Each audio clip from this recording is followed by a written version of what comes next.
4 o'clock, 4:30. They were talking about one of the American delegates. I wasn't told who exactly it was talking about the the concern that the American citizens have had with with the housing prices going down, so they're not investing that money. So what they needed to do is they needed to create the illusion that everything is going well. So what they're going to do over the next year and a half, is to bring the market back up to 1998, 1999 levels. They're going to get all the suckers to invest whatever little money they have left over, and that's when they're going to make the economy bottom drop out. They need to destroy the economy because as we're running out of oil, when people don't travel, at least that's what they're saying, when people don't travel, when people don't have money, they don't travel, they don't spend any money, which means you don't waste a lot of oil and natural gas. That's the afternoon. So how does this source, just ballpark, so you have the sources. Well, actually, there are two people who are members of the Bilderberg Club. It's actual members. They're members of the Bilderberg Club who for years and years and years have been going and participating in all the conversations. They've always been dead on, always. And last year they said the oil prices are going to go up to 150. At the time it was 39, it went up to 76, basically doubled. If it doubles again, it's going to be back to where these people say. They attack Iran and will it?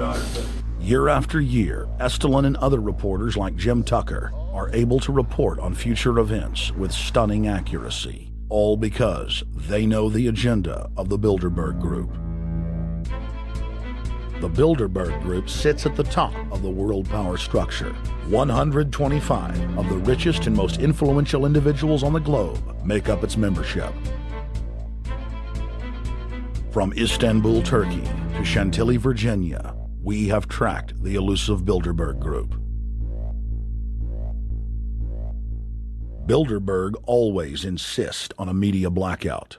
By June of 2008, we had already figured out that Barack Obama was the elite's puppet of choice. The national media claimed that during the weekend the Bilderberg Group was scheduled to meet, that Obama had speaking engagements set for Chicago and the Midwest. We knew better. In a classic bait and switch, the Obama campaign told the press corps to get on Obama's campaign plane, and that Obama would join them on the flight to Chicago. Campaign staff then slammed the door shut. The fawning press had been shanghaied as Obama's campaign aircraft lifted off without Obama. Robert, why were we not told about this meeting and that the senator wouldn't be on our flight until the doors were shut and we were about to taxi to take off? Again, we had a desire. Senator Obama had a desire to do some meetings. Others had a desire to meet with him tonight in a private way, and that's what we're doing. We set up these meetings. They're being done tonight. Again, Is there more than one meeting? Is there more than one person with whom? I'm not going to get into all the details of the meetings. I don't know that I've got a ton more different answers for all of your questions. Obama wasn't going to Chicago. He had a meeting to attend, a secret meeting. Initially, it was believed that the secret meeting took place at Clinton's Washington, D.C. home. Obama's spokesman denied that, but won't confirm where the former rivals met.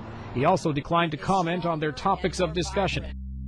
For a day and a half, the mainstream media engaged in a wild goose chase, trying to find out where Hillary and Obama had gone. 3 cover stories later, the corporate press had to admit they had no idea where the two candidates had gone. And to this day, Clinton and Obama aren't talking. Plenty of sources knew about this meeting, told us and others that it was at Hillary Clinton's house, but clearly it wasn't. In 2008, the trail led us to the Westfields Marriott Hotel, right outside Washington, D.C. We just flew into Washington, D.C. We're driving to the Westfields Marriott. Tomorrow, the hotel's closed throughout the week into the weekend for the Bilderberg Group meeting. We're going to check in the night before. They're going to kick us out tomorrow. So we're going directly into the belly of the beast. The hotel will be filled with at least 5 spy agencies: CIA, Defense Intelligence, Mossad, European Union Security. We checked into the Westfields Marriott 48 hours before hotel guests were scheduled to be thrown out ahead of the annual meeting. The building was nestled in the heart of the military-industrial complex, with the National Reconnaissance Office and Raytheon just a stone's throw away.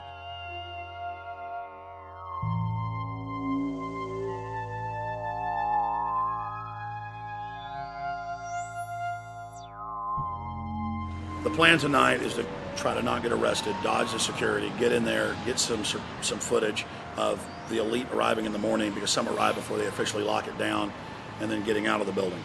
That's our plan. I'm also going to be getting a call by a international syndicated radio show, Coast to Coast AM with George Norrie, and all week he's getting briefings from me every night about things as they develop.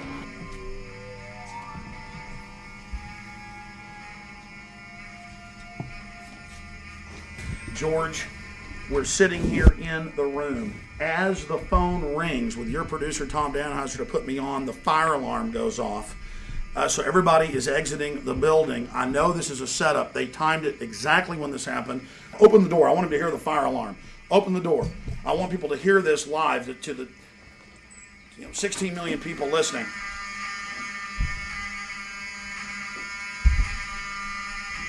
George, do you hear that? Now, they're going to use this as an excuse. The Westfields Marriott, right outside D.C. in Chantilly, they want to use this to flush us out of here. They're very upset. Everybody that covers Bilderberg, I was detained 2 years ago, interrogated, screamed at. They said Bilderberg was upset about me, wanted to stop us. This is guaranteed. Everywhere we go, we're followed. We have another hotel across town as a base of operations. They were there questioning us, getting in our faces.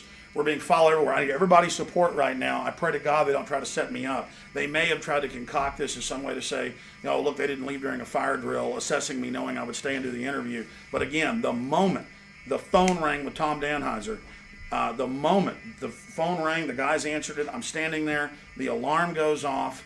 It's going off right now. The guests are exiting the hotel out there. Of course, there's no fire. This is just absolutely insane. I noticed, too, that there was over 100 security people here today, but tonight we got back and it was a total ghost town, and this is what's insane. We have a security guy walk up to us 30 minutes ago, about 25 minutes ago, before this happened, and said, "What are you guys doing?" We said, "We're just walking around checking out the artwork in the hotel," which we actually were admiring it, but we were also going around getting some footage. And they said, "Well, no cameras allowed." We said, "Fine." And then he said, "Yeah, we had somebody do a fire alarm a few weeks ago, and me and Rob, my camera guy, were on. Why is he telling us about a fire alarm?"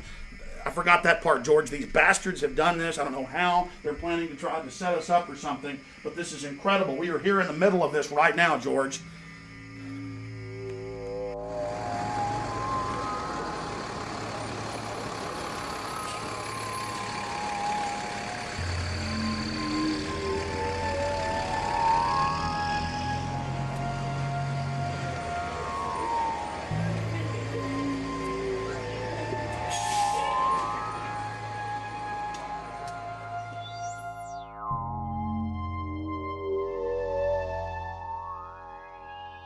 There you go, stay there, keep it locked.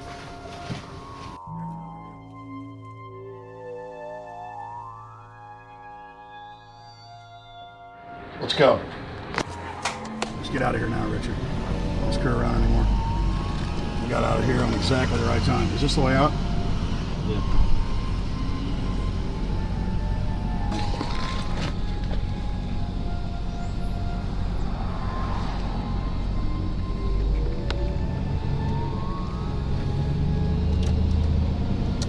Car right behind us.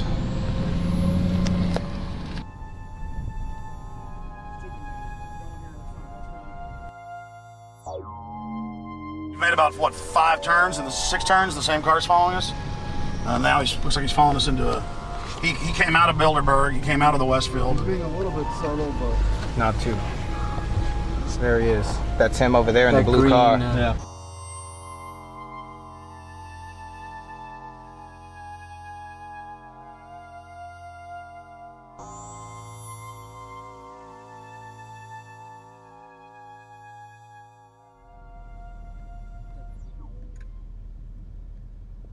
We're headed back to the Marriott here in Chantilly, Virginia, the scene of Bilderberg 2008. We successfully infiltrated the last day and a half inside, got out with some great stuff. We've been tailed, and now we're going back to cover the dignitaries, the elitists, as they arrive. And right now is the prime time for them to start arriving for the next 3-4 hours. We took about a 30-minute break. I'm sure we missed a few, but it doesn't matter. Because we've got scores of people that just organically are listeners, info warriors that are out here taking action. Hey,